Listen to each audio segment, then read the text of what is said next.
What do Alexander the Great, Julius Caesar, Genghis Khan, Napoleon, Mussolini, and Hitler all have in common? They're all scared of cats. Seriously. And I like to think that since Alexander came before all the others, they were all just copying Alexander. And if you think about it like an anime, then Alexander the Great is Goku, and Caesar, Genghis Khan, Napoleon, and the rest are like Luffy, Naruto, Ichigo, and them. You know, conquerors in their own right, but Alexander did it first. I think I'm officially the first person ever to compare Alexander the Great to Goku and Napoleon to Naruto, but it serves to set the stage and give you an idea of how important Alexander was to world history. Also, the comparison, I mean, it kind of makes sense because all these anime characters and all these conquerors, they share massive dreams and ambitions. I mean, now that I think about it, there's a dark side to all this goodness in Luffy and Naruto and Goku. Anyway, let's talk about this Alex guy who conquered half the known world by the time he was 30. I'm 33. Yeah, so I feel a certain way about this one. Let's do this.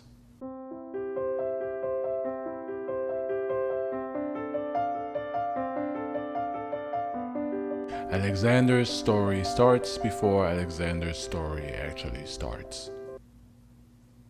Yeah, it's like I tried to sound deep with that one. I really didn't. Like, it starts with King Philip II, Alexander's dad, who was a great conqueror in his own right. Not to beat you over the head with anime comparisons, but think of it like Naruto and the fourth Hokage. Before Alexander became the Great, his dad Philip was the man.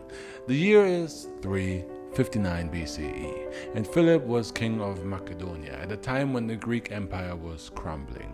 Athens and Sparta had united to fight off the mighty Persian Empire on the back of 300 men with fake abs and red speedos.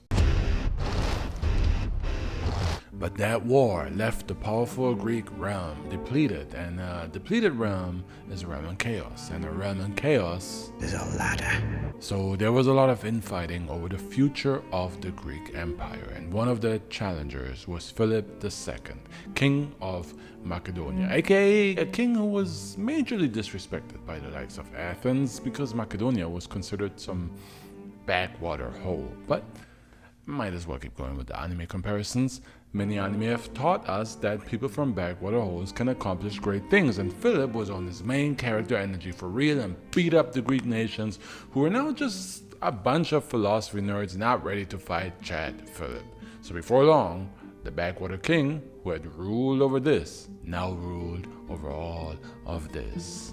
Of course, it takes more than chat genes to beat up philosophy nerds, and Philip was actually a military genius. Flexible formations, ridiculously 20-foot-long spears, elite troops that operate independently from regular troops. It sounds normal now, but those were all innovations that King Philip II introduced to warfare at the time, along with perfecting things he had learned from the Greeks, like the famous phalanx formation. In combat, Philip was just on a different level, and little by little, spanking by spanking, he took over Greece. Meanwhile, a different kind of spanking, the kind that comes with some hair pulling, some hot wax and that led to the birth of Philip's son, Alexander. Alexander was born to one of Philip's 7 wives, Olympias, who was not from Macedonia. She was Greek. Gee, I wonder if that's going to be important later on in the video, if I'm just pointing out that she was Greek right now. The inherited Chad genes were strong in young Alexander, so Philip had high hopes that his son would one day become the legendary Super Saiyan that conquers the enemy lands, aka the Persian Empire. And by the age of 10, Alexander delivered on that potential when a horse salesman visited his father. And I swear to God, I'm glad I started with all these anime parallels, because this real-life story could not be more anime if you tried. Let's switch up the artwork for this one, actually. Let's switch up the artwork. A horse salesman came to Philip's palace in order to do what horse salesmen do best: sell horses. One horse in particular stood out, but not because it was one the king wanted to buy, but because it was an extra wild stallion. Massive, powerful, and wild beyond imagination, so wild that no one could come near it I'll just tame it, and as for riding it, forget about it. No one, not Philip, not his soldiers, not his generals, nobody. It was clear that this stallion, however powerful, however incredible, was out of control. So, nah thanks, we don't want it. Two guesses what young, 10-year-old Alexander said. I got this. This 10-year-old was on some serious Gohan Cell Saga energy, got on that horse, and he tamed it. Tamed it and named it Wukefalas, a horse that from this day on would stay by Alexander's side throughout many battles for 30 years until he died of old age. Bro, if this happened in an anime, we'd all be like, yeah, right? But welcome to the life of Alexander the Great, a real life anime. And this is just the beginning. And I'm not even saying that to sound cool. Nah, literally, this is the beginning. Because his dad was so proud of Alexander that he cried tears and told his son, my boy, you must find a kingdom big enough for your ambitions. Macedon is too small for you. This could have been a real Mufasa teaching moment if Philip had said that Alexander would rule over everything he already rules, but Philip just had to go and say, you need a bigger kingdom. He just had to go and rile the boy up. So instead of turning Alexander into Simba, my guy turned Alexander into Scarface. Me, I want what's coming to me. Oh, well, what's coming to you, Tommy? The world, Chico. And everything in it. And his dad was poised to give it to him. King Philip got him the best tutors, best trainers, best swordsmen, best horsemen, all of them to teach the young Alexander. And by the time he was 13, he got him the Don Dada himself to take over Alexander's education. The Don Dada, Aristoteles. Religion, morals, philosophy, art, logic. Aristoteles taught Alexander everything. And Alexander's warrior trainers steeled the boy's physical body. And bro, listen, I wasn't kidding when I said King Philip was prepping his son to go Super Saiyan. Alexander was crafted to be a god amongst men, and that's probably why Alexander literally saw himself as a god amongst men. At the worst of times, Alexander thought he was a reincarnation of Achilles, and at the best of times, Alexander thought he was straight up a son of Zeus. So of course, Alexander's Sweet 16 was a little different than what we're used to today. King Philip celebrated his boy's birthday by leaving him in charge of the empire. In 340 BCE, the king had to go off on yet another war campaign to grow their realm, and while he was gone, all of this was left in Alexander's care. And this is where we have unrealistic Alexander real-life anime moment number 2. Let's switch up the artwork again, alright? With a massive territory come a lot of conquered people who are not really feeling their overlords. One of those people was the Thracian tribe Medi.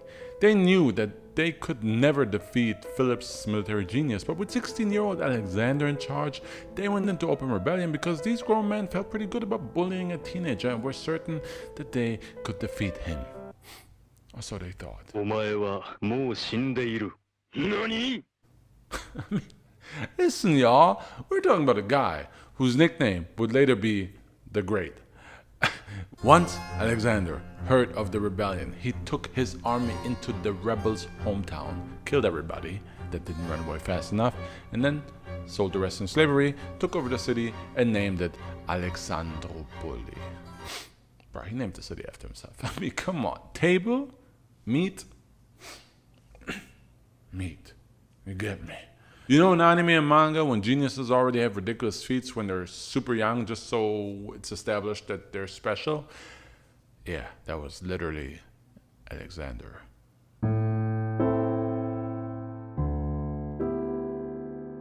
So King Philip returned from his campaign only to find out his son had not just beaten down a revolt, but also named the city after himself.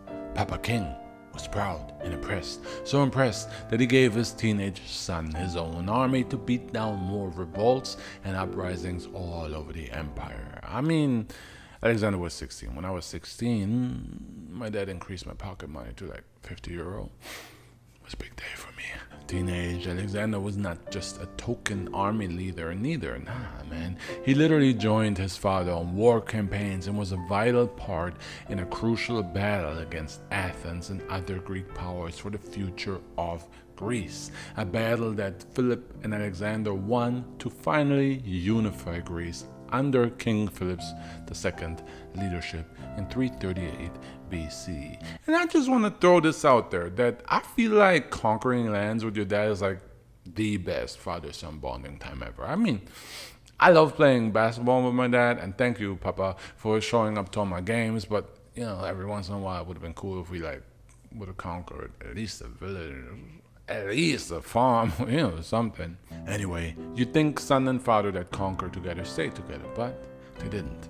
After King Philip II was done unifying Greece, he and the newly unified empire set their sights on settling an old score. They wanted to defeat the Persian Empire. So naturally, Philip was off on war campaigns in distant lands from time to time and left Alexander in charge of Greece. And eventually, in 337 BCE, King Philip II returned with a new wife, Cleopatra. Cleopatra Eurydice. Yeah. It's not the Cleopatra. It's basically Walmart Cleopatra. I mean, the name was common at the time. But hey, that was a good moment. You know, it's like, ooh, Cleopatra. I didn't think she would be in the story. Nah, man, she's not. This was a common name. Anyway, Walmart Cleopatra was actually full Macedonian. And if you've been paying attention, this should make you go, damn! I'm sorry. Told you it was going to be important that Alexander's mom was Greek. It meant that now, with fully Macedonian Cleopatra as his wife, Alexander's position as heir to the empire was absolutely not secure. Not Ramsay Bolton levels of insecure, but insecure still. So at this point, Alexander is questioning the whole pad romance he was building up with his padre. At this point, Alexander is thinking that Philip wants to have a son with Walmart Cleopatra and that their son will then inherit the throne. So at the wedding feast, the proverbial poo-poo hit the fan. Walmart Cleopatra's uncle got so drunk that he started talking about how the new couple should go and produce a son, like right now, ideally with him watching. And Alexander took offense to that. He threw his cup at the uncle and said, "You perverted villain. What am I then? A bastard?" And then Alexander Snow left his father's empire with his mother and set up shop in another country that belonged to his father's empire. It's like a rich kid running away from the family mansion to be independent, living in the family beach house. But hey, what can you do when you helped your dad conquer all? And while Alexander was away from his dad, King Philip II actually sent an envoy to Alexander to let him know that he never meant to replace him. He actually wanted Alexander as his heir. And so Alexander returned. And I feel like this whole thing could have just been settled with a simple communication before it escalated. So that's your sign to call your dad or your mom today and clear whatever tension there might be between you. Because, you know, right after all of that went down, Philip died. Yeah, 336 BCE, King Philip was assassinated by his own Kingsguard. To this day, we don't know why exactly, but it's not exactly rocket science why people assassinate kings. So even non-rocket scientist, heir to the throne, Alexander was like, ah shit, I think I'm next. At 20 years young, Alexander was heir to the vacant throne, and he was shook because he knew a show of power would be necessary to scare off any would-be assassins and actually take and keep the throne. So he had a couple important people and relatives killed. And remember the drunk uncle, Walmart Cleopatra's drunk uncle from the wedding? Yeah, he killed him too, just in case. And you know when you get excited and your dog gets excited too and is down with like whatever you're excited about. Like I could do this right now and you'd be like, yeah, party. Well, that backfired. It wasn't in the script that he was gonna get excited. He just got scared. But hey, sometimes get excited with you, you know, and they get on with whatever you do. It's like, yeah.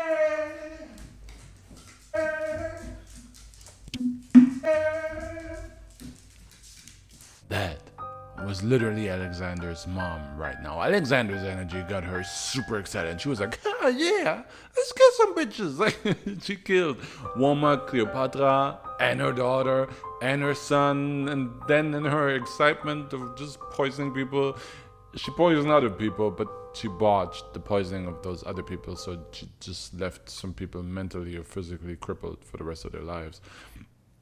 Good job, Mom. But at least Walmart, Cleopatra, and the two children, and a couple of other people were dead, or physically or mentally disabled. Anyway, Alexander and his mom had made a clear statement. Look at me. Sure. Look at me. Sure. I'm the captain now. Of course, some people in distant regions of the kingdom still revolted over the next couple of years, but Alexander put those revolts down in style. He marched his army into the rebels' front yards and had his troops do drills to show how disciplined and badass they were in their shiny armor and awesome swords and pointy big spears, and the rebels were looking at their pitchforks like, yeah, I think this was a bad idea to begin with. Alexander, right? How do you feel about the nickname, the Great? Now, one might be tempted to say that Alexander is a trust fund baby who just inherited his father's greatness. But Alexander was more than that. Alexander improved upon everything his father had built. Philip's army was already revolutionary in its usage of elite troops, cavalry, formation tactics, and flexibility, but Alexander took it To a how? Never. Never. Alexander's army was super diverse, with many units operating at different speeds, but all within one massive army. Light and heavy cavalry, light and heavy infantry, spearmen with 20-foot spears, others with javelins, archers, slingers, elite troops, one of which was led by Alexander personally. Alexander took his dad's model and supersized it. It was impossible to prep for this army and even harder to fight it.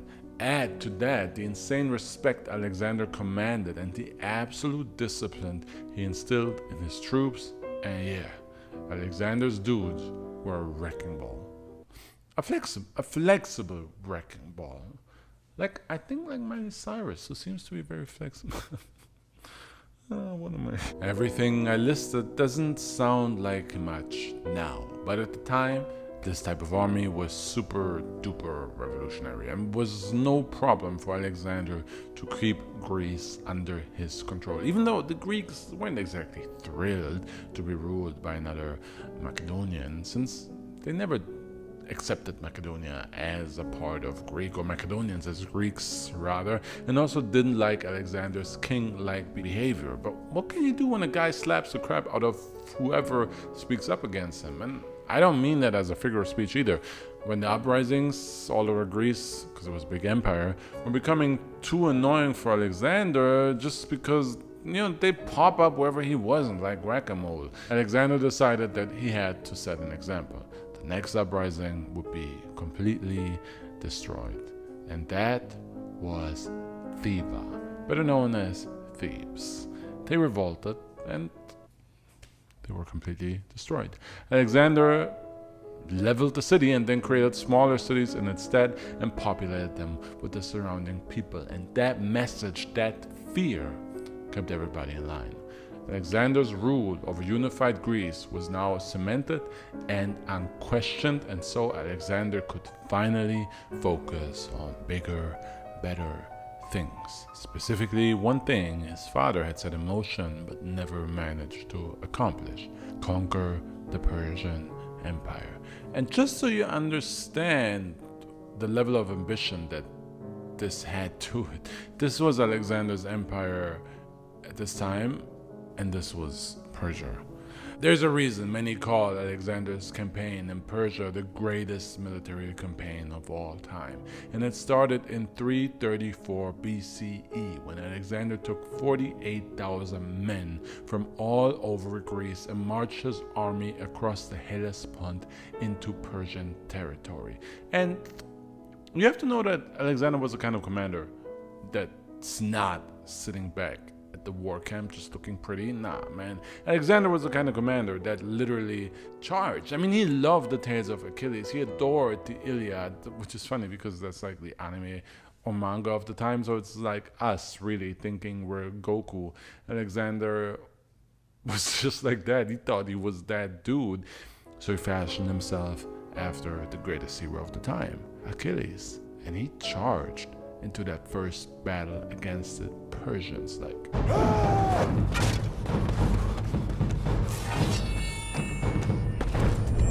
And then he was almost killed. I mean, it's true, but it doesn't make him any less epic. He was almost killed, but he lived and killed many Persians at this battle of the Granicus River. More than that, he proved his brilliance as a commander, once again as a strategist, in a seriously one-sided battle. 400 Greeks died in that battle versus 4,000 dead Persians. What's more, the Persians had several thousand Greek mercenaries fighting for their side. And after the battle, you might think that now Alexander would be like, hey, brethren, join us. We'll bolster up his numbers with his kin. But nah, Alexander executed half of them for being traitors and enslaved the rest. Damn it.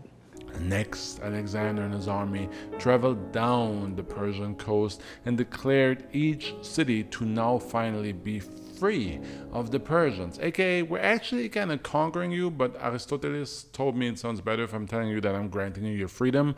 So, yay, go on, be free. Or I'll kill you and burn your city. On and on down the coast, Alexander went, taking over all the port cities as a strategic first move to ensure that the Persians could not dock their boats at any of these ports and attack Alexander from behind as he travels inwards. Ironic, since he admired Achilles, and rumor has it that Achilles did enjoy being attacked from behind. Okay, what am I doing? First the wrecking ball, now this. Alexander kept sweeping along the coastline, winning every battle, kept on conquering, kept on liberating cities, and he was just basically like someone coming into your home and telling you, hey, you keep doing what you do, you're awesome, keep doing what you do exactly as you are, just put pictures of me up everywhere and post about me on your socials 3 times a week, or I'll kill you. It's like, okay, that's not too bad as far as being conquered goes, but what the fuck? So with that strategy, Alexander eventually got to the island of Sur in 332 BC, an island 1 mile off the coast. And Sur was like, hey bro, we heard you're out there liberating a bunch of folks. We good. We're feeling pretty liberated already. Life's good. So thanks, but no thanks. But Alexander told them, I think you really should consider being liberated by me. I have no bad intentions. I literally just bring freedom, so I'm just gonna build this bridge across the water right here to deliver that freedom to your city. We really don't need a bridge right here, right now, as we said, feeling the liberty already.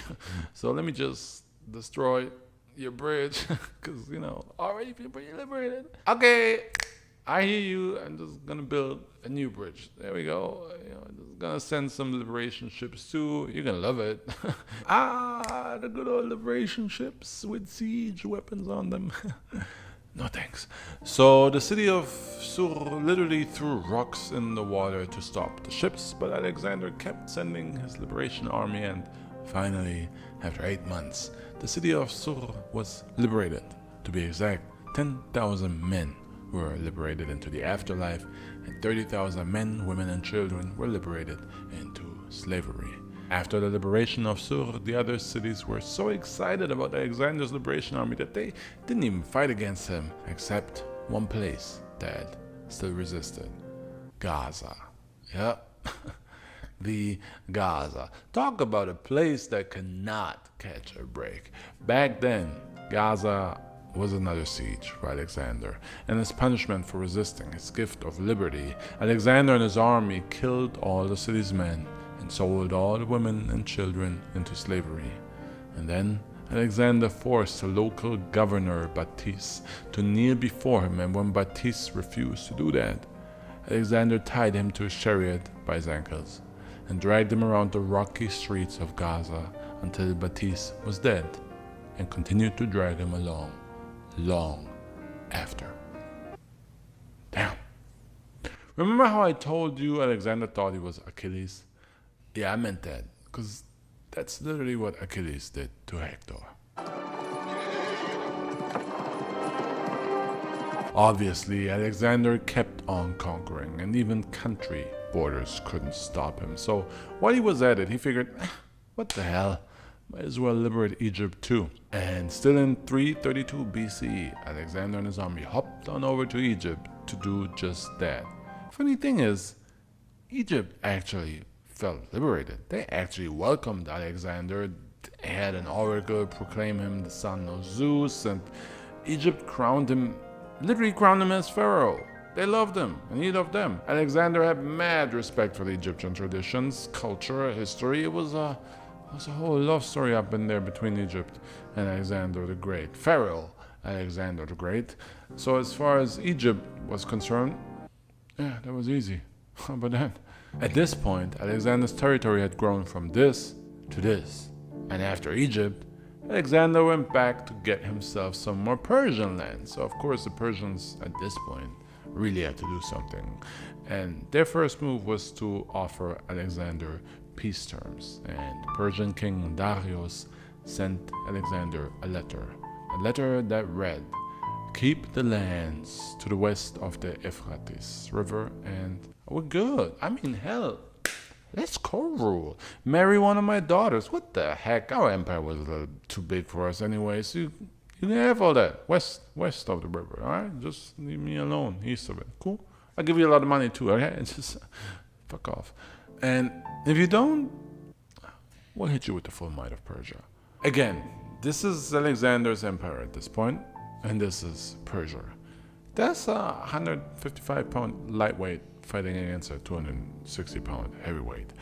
This was in 331 BCE, and it should be noted that Alexander was still only 25 at the time, but being a smart young man taught by Aristoteles, he knew to surround himself with wiser older men, and one of those wiser older men was his father's former commander Parmenion, who was now also commander at Alexander's side. 40 years older than young Alexander, a man of impeccable judgment and experience, and his advice to Alexander was, if I were Alexander, I should accept what was offered and make a treaty. And 25-year-old Alexander said, so should I, if I were Parmenion.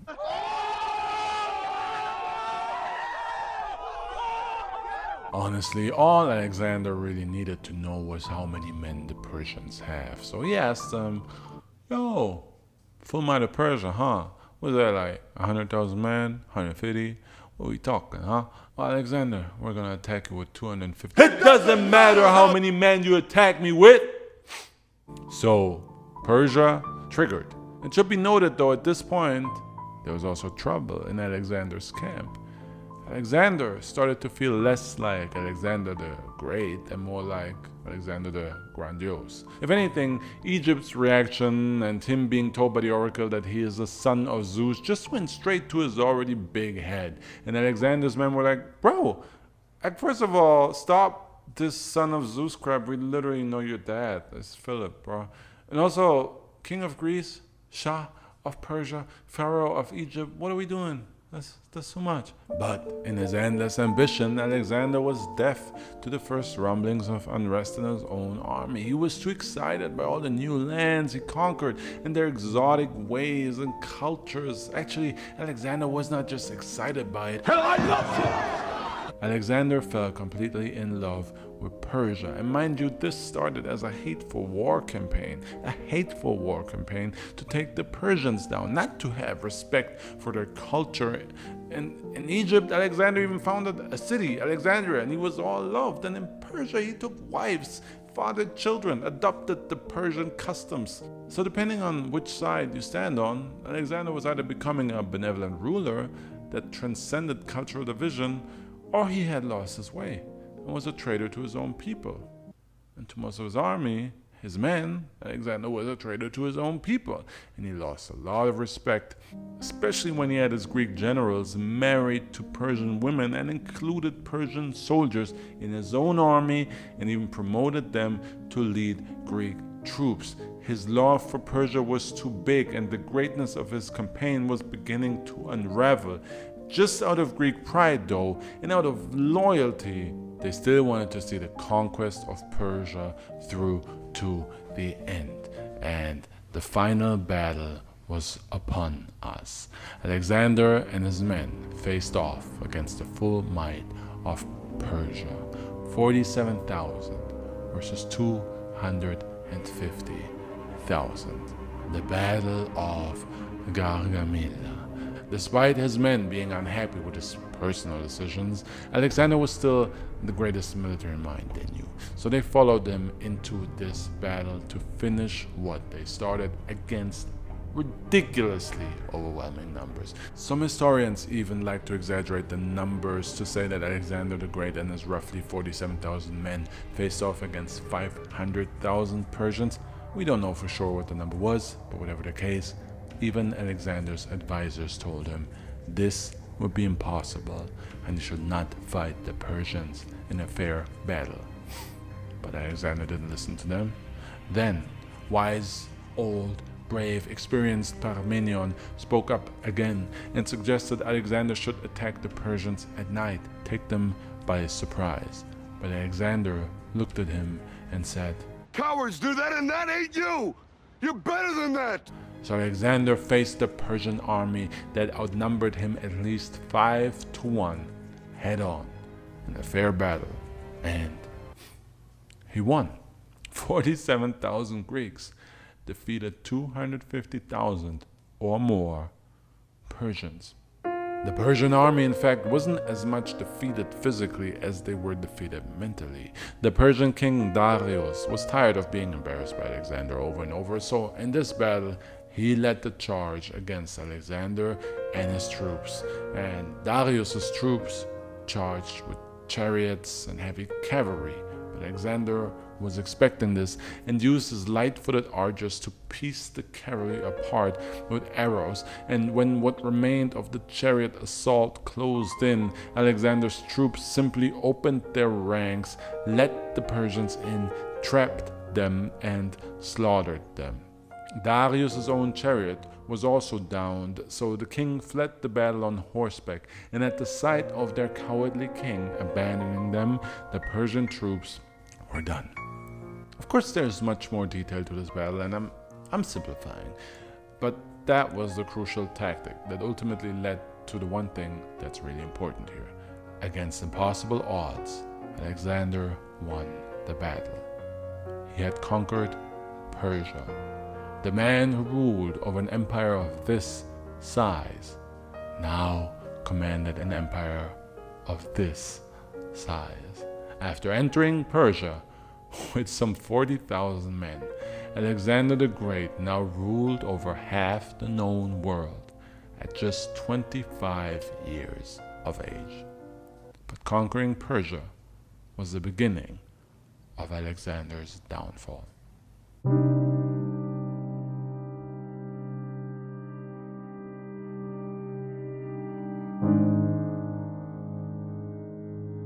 The command over his men was once Alexander's biggest strength. He fought with them. He shared his spoils with them. They loved him for it. As much as he was their ruler, Alexander was one of them.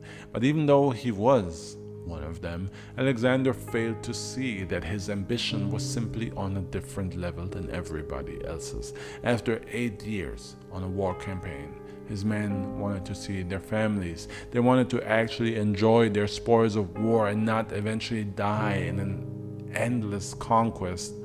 What was the point of all this conquering if there is no end to it? Conquering Persia made sense to settle an old score for the pride of Greece, but now Alexander wanted to conquer India too? A whole new realm? There was one lesson Aristoteles and Philip failed to teach Alexander. The guys who last in this business are the guys who fly straight.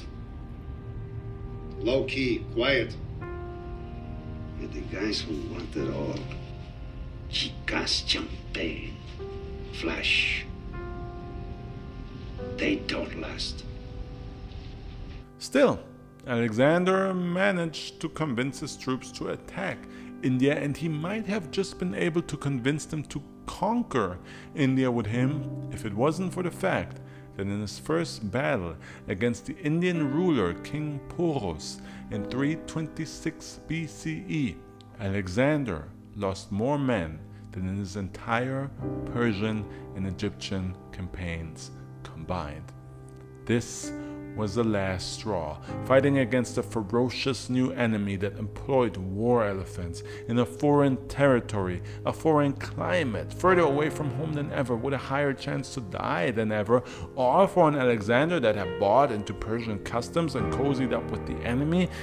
This wasn't the men, his men, believed in anymore, not the man they wanted to put their lives on the line for. Alexander wanted the world, but his men wanted their home. So this was the end of it.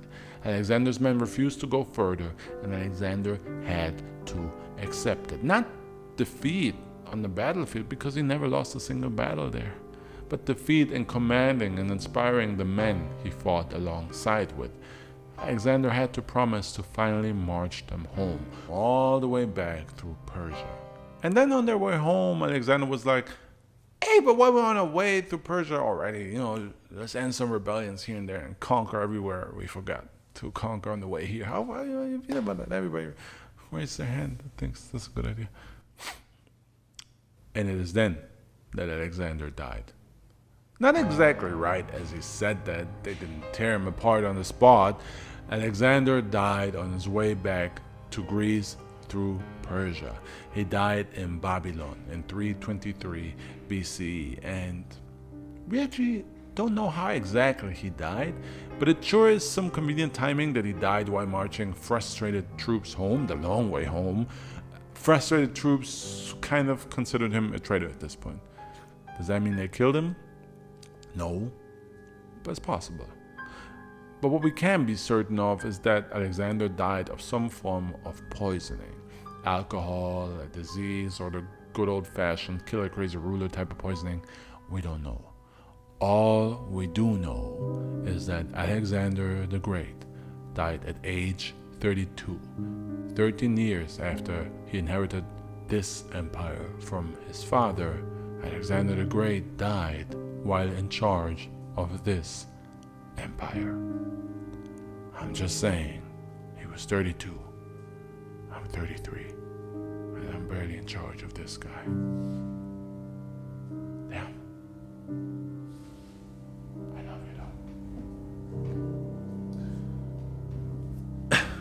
And on the next episode of Blood, the periods of conquerors.